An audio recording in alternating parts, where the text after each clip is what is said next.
वारवाडी चाल की व्हिडिओ चाललाय ते तिची बना बसतोय देव माणूस पुढं उभं राहिलं बुजणार.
अशा पद्धतीने हे पेरणी चाललेली आहे.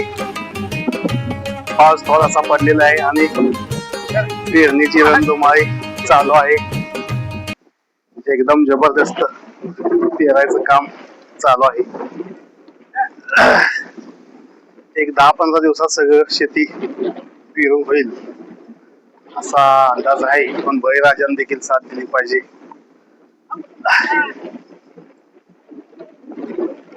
शेतकरी कष्ट करतो.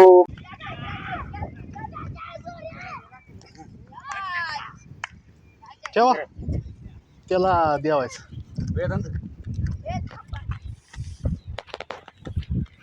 आम्हाला घ्या थांबा जरा पाणी पिऊ पिया.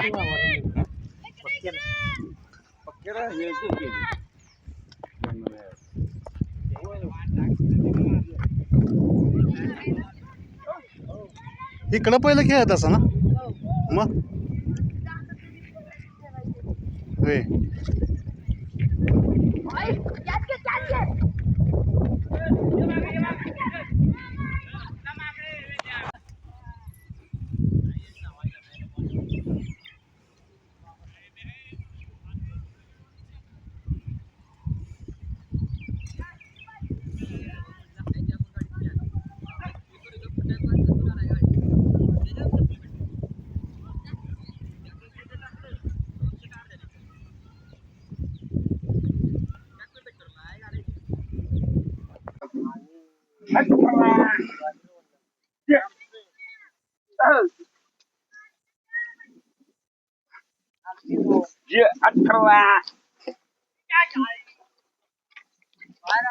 उभा राहू नये. तो गुट्टावर आहे. उभं राहणार गाणं म्हण की. गाणं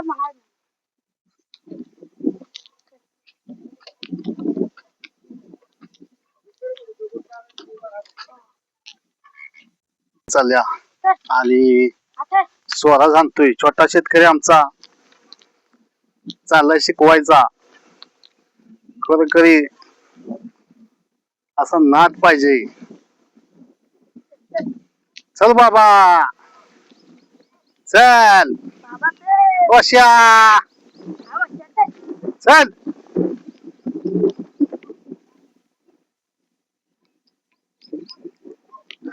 अशा पद्धतीनं शेतीत पेरायचं चाललंय आपलं आणि पावसाची अत्यंत आवश्यकता आहे. खालनाच हान खालना हान खाली हान हान.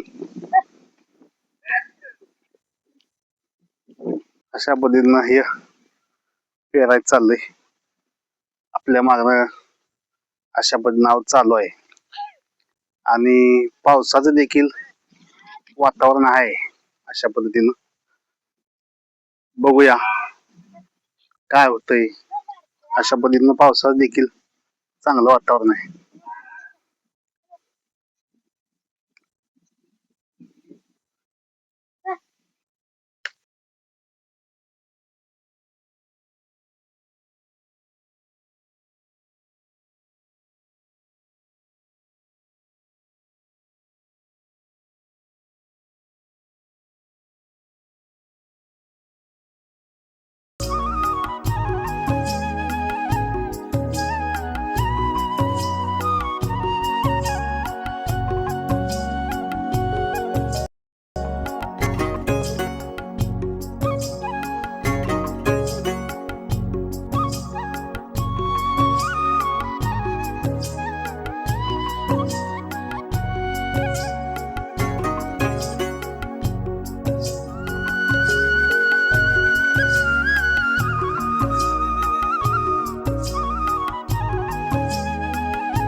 आता इथलं आमचं पेरायचं झालेलं आहे बऱ्यापैकी आणि बघूया पावसाचं पण वातावरण आहे.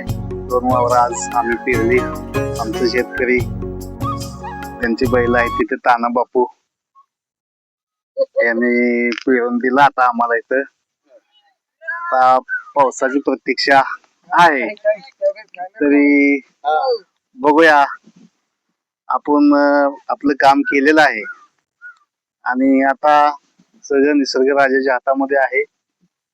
आपण फक्त आपलं काम करायचं आणि बाकी निसर्गात निसर्गाच्या हातात सोडायचं. नाही सांगितलं आमचं पेराज म्हणतो इकडे आलो.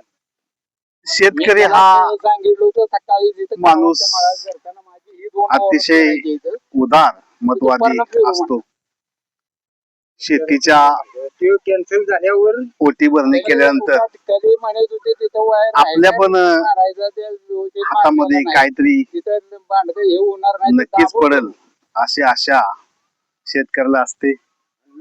मला पांडवाचा फोन आला आणि घेऊन गेल्या शेतीची पोटी भरणी करणे मी गेलो पण शेतकरी करत असतो पांडवानं सांगितलं माझं पेराज आणि बळीराजाला या निसर्गानं साथ द्यावी हीच आम्ही ईश्वरचरणी प्रार्थना करून आपलं पेरणी केलेली आहे चालू वर्षाची. आता बाकी सगळं निसर्गाच्या हातात आहे.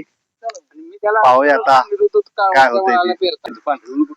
हे शेतकरी बांधव आहेत निसर्गाची पावसाची वाट चातकाप्रमाणे बघित आहेत. आता पेरणीचं काम तर चालूच आहे. फक्त आता पेरल्याला देवाच्या कृपेने हे सगळं व्हावं आणि निसर्गानं साथ द्यावी असंच ह्या सगळ्या शेतकऱ्यांचं मत आहे. आणि आमचं पण मत आहे बाबा या मेघराजाला की नको आता लय प्रतीक्षा घेऊ. शेतकरी हा अतिशय कष्ट करून शेती पिकवत असतो. कधीतरी वरचढ हे होत असतंय परंतु त्यांच्या हातात आहे ते काम करत असतात. या निसर्गाला या मेघराजाला एकच विनंती ह्या शेतकऱ्या या चोरवाडीचा चांगला दिवस यावं हेच मी ईश्वरचरणी प्रार्थना करतो.